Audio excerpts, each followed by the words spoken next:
Enjoy your crawfish now because the season will be wrapping up in a few weeks. Farmers and fishermen say their crawfish catch is dwindling, which is causing prices to increase. Joining us live to explain why this weekend might be the best time for one last crawfish boil is Laney King with the Crawfish App. Good morning. Good morning. How are you? So far, so good. You know, I feel like it was a few months ago we were talking about crawfish, the crawfish season ahead, how things were going to be expensive. We checked in a few weeks later. Prices were leveling out. They're now going back up because we're about to wrap up the season. Yeah, that's right. You know, just slightly. They're still at really great prices, especially, oh my gosh, compared to the first time we talked, Yeah. you know, $13 a pound. Woo. Crawfish, we are, down to about $5 a pound for boiled crawfish in your favorite restaurant. Actually, that's a Louisiana average. Now that I think about it, in Houston, you're going to pay closer to about $7 or $8 a pound for boiled crawfish. But live crawfish have come down significantly for those of you wanting to boil one last time for Dad this weekend. You're going to pay about $3 a pound on average, which is, really, really incredible compared to where we started. And that's for live.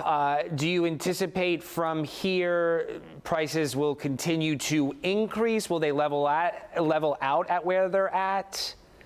You know, prices are, I'll tell you, the season is just about to end. Yeah. I don't think they're really going to go up or go down anymore from here. I think this is the final stretch. A lot of vendors try to keep their supply up enough for Father's Day weekend, but typically this is the final last weekend hurrah for live crawfish. You'll still be able to get boiled crawfish in Houston, maybe through 4th of July.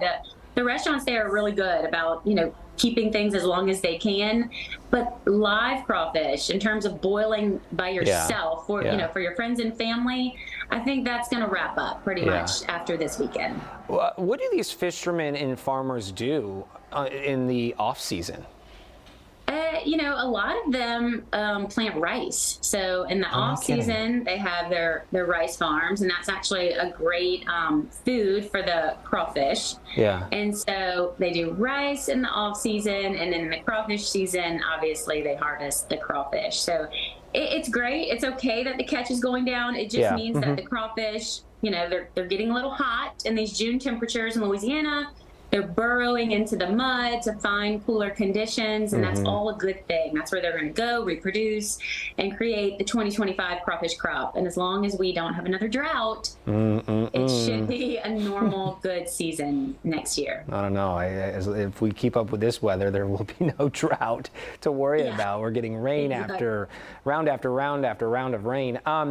Yeah, so this is fascinating. That would be a really interesting story to follow some of these fishermen and farmers to see that evolution, right? Going from crawfish harvesters or farmers, fishermen to doing rice. That's a really cool, that's neat perspective. Okay, talk to us about the app. For people not familiar with the Crawfish app, Laney, tell us all about it. Of course. So the Crawfish app is a free mobile app. You can download it on any device. And it's going to show you all the live and boiled crawfish prices in your area, the businesses, especially this time of year. It's valuable to see who still has crawfish and what their prices are. So in the greater Houston area, we have about 350 to 400 businesses listed on the app. Oh, wow. That's really impressive and growing each year. Oh, definitely, yes. Good stuff. Okay, well, we always appreciate catching up with you, your time. One of these days, we'll have to bring you on over here to Houston and chat with you in studio.